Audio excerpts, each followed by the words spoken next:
What actually keeps the lights on? Well, a lot of the time, it's a hidden fortress of technology just like this, the SPEEDTRONIC Mark V.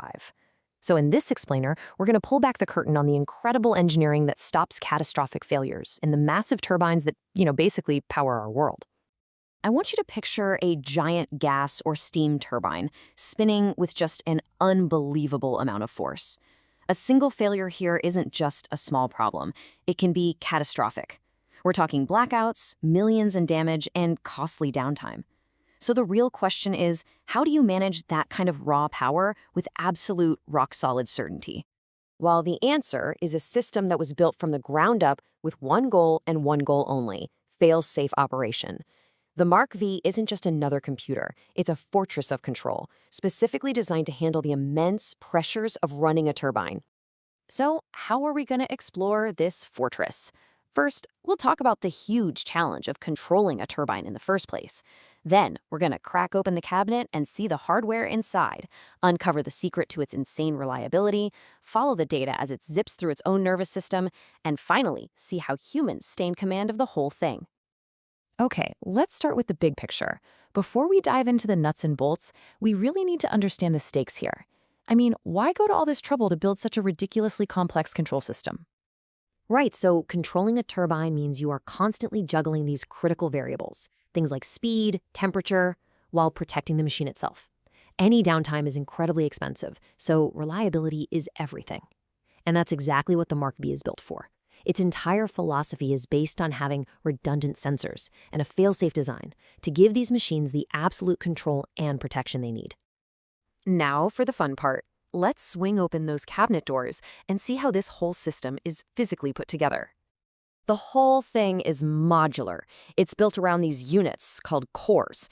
And the best way to think about it is that each core is like a specialized part of a brain, where each one has a very specific job to do. So at the very center, you've got three identical control cores, R, S, and T, and they act as the system's triple brain. Then you have the specialists. The C core, that's your communications director, talking to the outside world. The P core is the ultimate safety guardian, always watching for critical failures. And then you've got others that handle the basics, like power distribution and managing all the sensor data that's constantly flowing in and out. The Mark V actually comes in two main flavors. You've got Simplex, which has a single control processor, but the one we're really focusing on is called Triple Modular Redundant, or TMR. This is the super high reliability setup, using all three of those control cores, R, S, and T, all working in parallel. And that parallel operation, well, that's the key to its incredible resilience. So, how does having three controllers actually work? This is where we get into the secret sauce of the Mark V's reliability. The magic behind this whole triple controller setup has a name. It's called Software Implemented Fault Tolerance, or SIFT. And here's the cool part. Instead of just relying on a simple hardware backup, the system uses software to make its three brains constantly vote on everything. So if one sensor or processor reports something weird, the other two just outvote it, basically neutralizing the error before it can ever cause a problem. Here's how that works in 4 really simple steps. Okay, step 1, each of the 3 control cores gets an input reading. 2, they immediately share those readings with each other. 3, each core, all on its own, runs a 2 out of 3 vote. And 4, they all execute the command based on that validated voted value. This happens constantly for every single critical input. It's amazing. And this, right here, is the result. This quote from the system manual really says it all. A single failure, a bad sensor, a faulty card, it doesn't cause that processor to trip the turbine because the voting process just masks the error.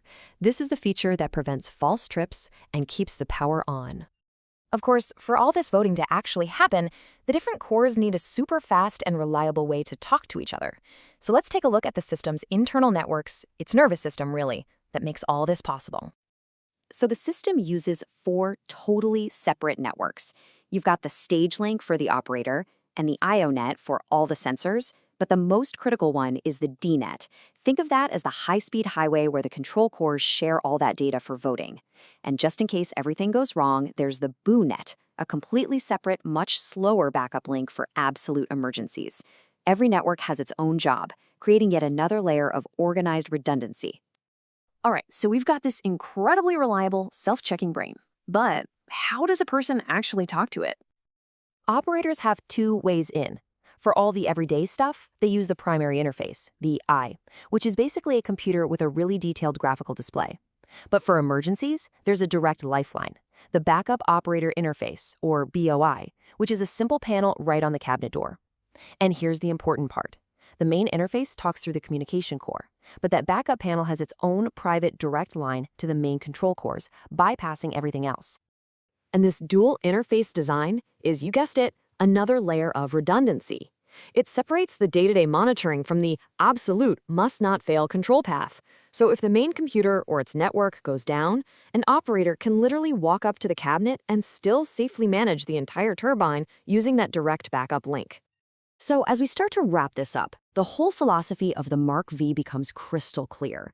It's a system where every single component, every network, every line of code is built on a foundation of modularity, fault tolerance, and just layers upon layers of redundancy. At the very heart of it all is this number, 3. 3 redundant control processors working together, voting on every single decision to make sure that a single point of failure is just a minor diagnostic alarm and not a major disaster. This design leads to a huge operational advantage. Because you have 3 brains, you can actually take one of them offline for repair or maintenance, while the other 2 keep running the turbine without ever missing a beat. That ability for online maintenance is a total game changer, and it saves an incredible amount of time and money. Which kind of leaves us with a final thought to chew on.